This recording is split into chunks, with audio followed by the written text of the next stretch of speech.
Tunay na napakaraming nagmamahal kay superstar Nora Aunor at sa kasaysayan ng Pilipinas.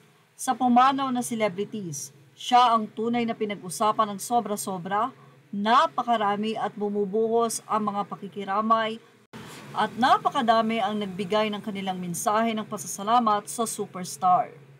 Hindi mabilang at talaga namang bumubuhos ito. Actually, kahit nga nilibing na ang nasabi nga pong superstar, at syempre ang kalukutan ng kanilang mga anak ay sigurado na napapawi ito ng comfort dahil sa dami ng nakikita nilang nagmamahal sa kanilang ina.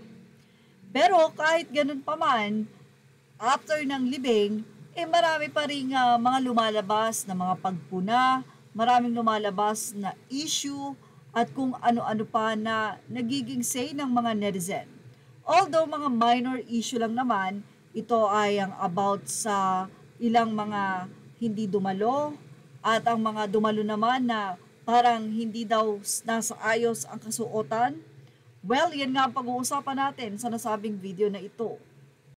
Ang mga kasambahay ni Nora Aunor ay napansin ang mga video na lumalabas. Ang ilan ay kumbagay lihis na sa katotohanan. Katulad na lamang ng paglilinaw nila na si Imelda Papin ang tumulong sa superstar. Pero may nabasa tayo sa comment section na ang pagtulong ni Imelda Papin ay yung pag-aasikaso ng bills at kung makaka-discount ba, inayos lahat yan ni Imelda kung hindi tayo nagkakamali. Yan ang sinabi ng netizen. Pero ang sinabi nga ng nasabing kasambahay ay kung meron man daw celebrity na tumulong, nag-iisa si Imelda Papin na tumulong talaga ng lubos.